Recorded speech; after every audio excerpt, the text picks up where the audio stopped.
हर हर महादेव, श्री शिवाय नमस्तुभ्यम। तो आज मैं आपके लिए पशुपतिनाथ का व्रत की विधि लेकर आई हूँ कि हम पशुपतिनाथ व्रत कैसे रह सकते हैं और कब रहना है। तो ये सारी चीज़ें मैं आपको वीडियो में बताऊँगी। तो आइए हम वीडियो को शुरू करते हैं।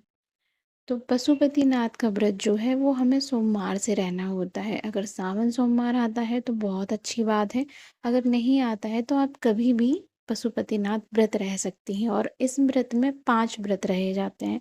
5 व्रत में जो 5वां व्रत होता है उसमें हम उद्यापन कर देते हैं। 6वां व्रत का कोई नियम नहीं है इसमें, सिर्फ हमें 5 व्रत ही रहने पड़ते हैं। और 5वां जो व्रत होता है तो हमें 5वें व्रत में ही हमें उद्यापन कर देना होता है। उद्यापन के लिए हमें कोई बहुत बड़ा यज्ञ या बहुत बड़ी पूजा नहीं करनी होती है। हमें सिंपल सा मंदिर में जाके ही प्रसाद चढ़ा देना होता है, एक श्रीफल चढ़ा देना होता है, वो मैं आपको आगे बताऊँगी। तो सबसे पहले हमें क्या करना है, सुबह उठना है, स्नान करना है सुबह-सुबह। जो पशुपतिनाथ की पूजा होती है वो मंदिर में ही होती है। 2 टाइम की पूजा होती है, सुबह और शाम। तो आपको सुबह उठना है, नहा धो के स्नान कर लेना है। और अगर आपके पास बेलपत्र वगैरह नहीं है तो सोमवार को मत तोड़िएगा, 1 दिन पहले अरेंज करके रख लीजिएगा। अब उसमें क्या है, आपको थाली लगानी होती है पशुपतिनाथ के व्रत में।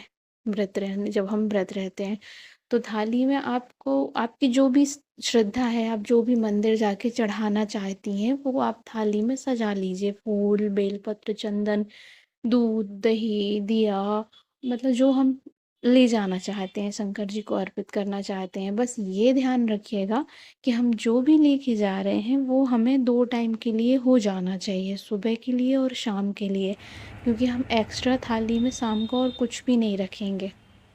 जो सुबह जाएगा वही शाम को जाएगा। शाम को सिर्फ़ आपका प्रसाद जाएगा, जो आप बनाएँगी वो जाएगा, और दिया और पानी अगर ख़त्म हो गया है तो घर से आप 1 लोटा पानी लेकर जाएँगी। तो आपको जो-जो शंकर जी को अर्पित करना है, जो-जो आप चढ़ाना चाहती हैं, वो आप थाली में सजा लीजिए। आप इच्छानुसार अपनी जो-जो रखना चाहती हैं। तो आपको सुबह मंदिर जाना है, दूध, दही, जल इन सब से अभिषेक करना है। आप जो फूल, बेलपत्र ये सारी चीज़ें लेकर आई हैं, सुबह एक ही दिया लगेगा। आटा का भी लगा सकती हैं और मिट्टी का भी लगा सकती हैं, कोई भी दिया लगा सकती हैं। प्रसाद में आप सुबह कुछ भी ले जा सकती हैं, मिश्री, केला, फल जो भी है आपके पास वो आप ले जा सकती हैं। सुबह ऐसा कुछ नहीं है कि आप कुछ अलग से लेके जाना है, आपके पास जो है वो लेके जाइए। सुबह सुबह की पूजा में ऐसा कुछ नहीं है कि जो आपने सुबह किया वो शाम को करना है, नहीं। बस ये ध्यान रखना है कि थाली वही जाएगी जो आप सुबह लेके जाएंगी, ठीक है? ये आपको ध्यान रखना है। तो आपकी सुबह आप पूजा करके आ गए, मंदिर से आप पूजा करके वापस आइए। और जब वापस आते हैं ना मंदिर से, तो हमें किसी के घर नहीं जाना है, सीधे अपने घर आना है। ये ज़रूर ध्यान रखिएगा, ये कोई नहीं बताता है। जब भी हम आज मतलब पशुपतिनाथ के व्रत में नहीं, हम कभी भी मंदिर जाते हैं ना, तो हमें घर ही आना चाहिए सबसे पहले, किसी के घर नहीं जाना चाहिए। तो हम घर आते हैं, वो वाली थाली हमें ढक के रख देनी है जो आप सुबह मंदिर लेके गए हैं। अब शाम को आपको क्या करना है, तो शाम के लिए भी बेलपत्र आप रख लेना, फूल रख लेना। आप सुबह ही रख लिए होंगे, अगर नहीं है तो आप एक्स्ट्रा रख सकते हैं। बाकी जो चीज़ें हैं वो तो सुबह की हैं आपके पास, चंदन, टीका, दूध, दही जो भी बचा होगा वो सुबह ही का है। तो आपको सिर्फ़ प्रसाद बनाना है। प्रसाद क्या बनाना है, मीठा ही बनाना है, या तो खीर, हलवा जो आप बनाना चाहें वो बना सकती हैं। और प्रसाद उतना ही बनाना है आपको जितना आप मंदिर लेके जाना है आपको। घर में किसी को नहीं देना है कि आप सोचें कि थोड़ा-सा बच गया है तो मैं बच्चों को दे दूँगी, नहीं। आपको उतना प्रसाद बनाना है जितने 3 पार्ट हो सके, 3 भाग हो सकें उसके, इतना प्रसाद बनाना आप। और आटे के 6 दिए बनाना, आटे के भी ले सकती हैं, मिट्टी के भी ले सकती हैं। तो घी के 6 दिए बनाना, आप थाली में रखना, उसको ढाँकना और फिर मंदिर जाना।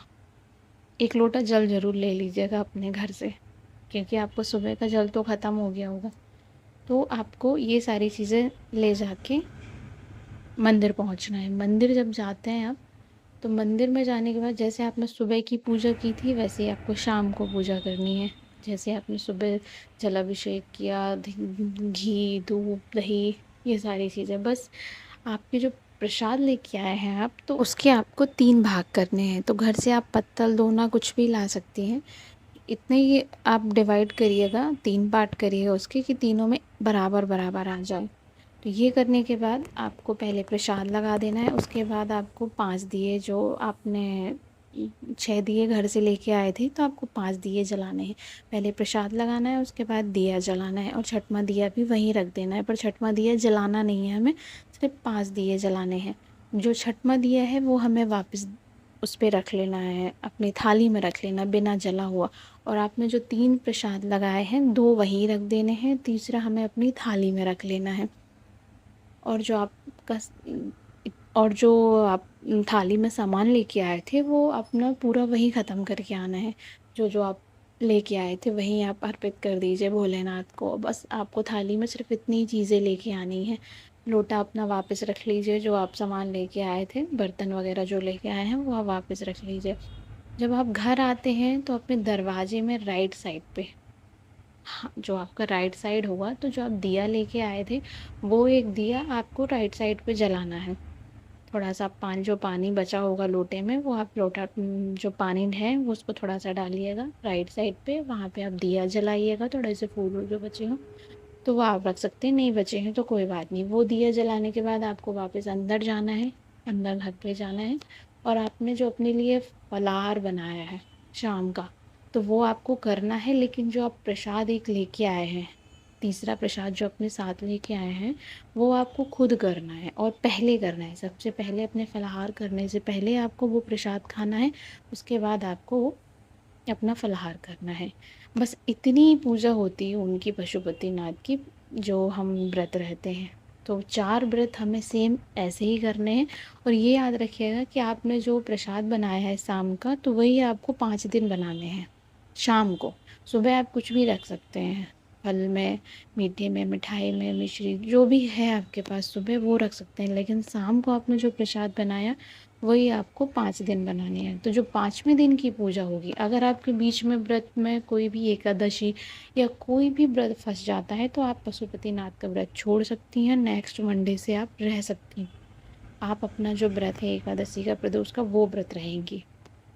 अगर आप रहती हैं तो, या यह जो औरतें होती हैं तो वो मासिक धर्म से हो जाती हैं, तो भी आपको वो व्रत छोड़ देना है।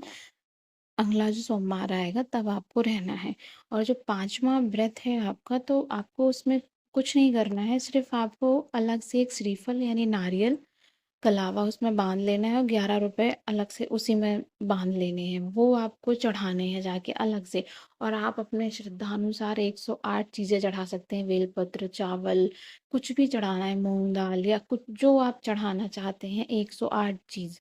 वो आपको गिन लेनी है, अपने थाली में रखनी है और थाली में सेम वैसे ही करना है जो आपने 4 सोमवार किया है ना, सेम वैसे ही आपको करना है। बस उसमें श्रीफल रखना है उद्यापन के लिए। ये आपको ध्यान रखना है। तो जब आप मंदिर जाएँगी तो वो श्रीफल वहीं चढ़ा के आ जाएँगी। और जो अपना प्रसाद है, तीसरा वाला प्रसाद, वो वापस लेके आना है। छठवां जो दिया है वो भी वापस लेके आना है।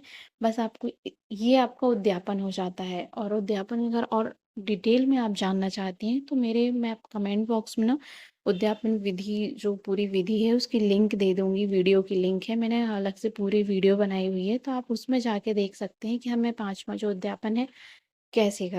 और आपकी जो मनोकामना है भोले बाबा से ज़रूर बोलिएगा, उनसे प्रार्थना करिएगा सच्चे मन से। ऐसी कोई भी मनोकामना नहीं है जो पशुपतिनाथ के व्रत में पूरी नहीं होती है।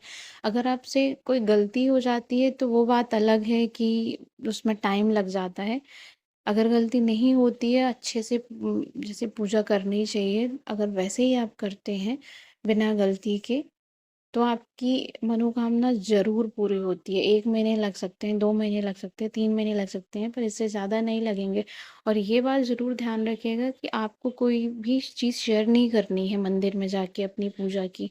और ना ही हमें किसी से कुछ लेना है। आपके पास जो है आपको उतने ही में पूजा करनी है। अगर आप मंदिर जाते हैं, कुछ भूल जाते हैं तो नहीं, आपको दूसरे की थाली का कुछ भी नहीं लेना है, ना आपको अपनी थाली का किसी को कुछ देना है। तो आपको इन बातों का ज़रूर ध्यान रखना है। आपको ये छोटी-छोटी गलतियाँ हमसे हो जाती हैं, फिर हम सोचते हैं कि हमारा व्रत संपूर्ण क्यों नहीं हुआ, हमें फल क्यों नहीं मिला। तो इन चीज़ों का ध्यान रखिएगा आप। और अगर आपको वीडियो पसंद आती है तो प्लीज़ वीडियो को लाइक करिएगा, सब्सक्राइब करिएगा चैनल को। मैं बहुत ही अच्छी-अच्छी वीडियो आपके लिए लेके आऊँगी। अगर कोई क्वेरी है आपको तो कमेंट करिएगा, मैं ज़रूर आंसर दूँगी। तो हर हर महादेव, श्री शिवाय नमस्तुभ्यं।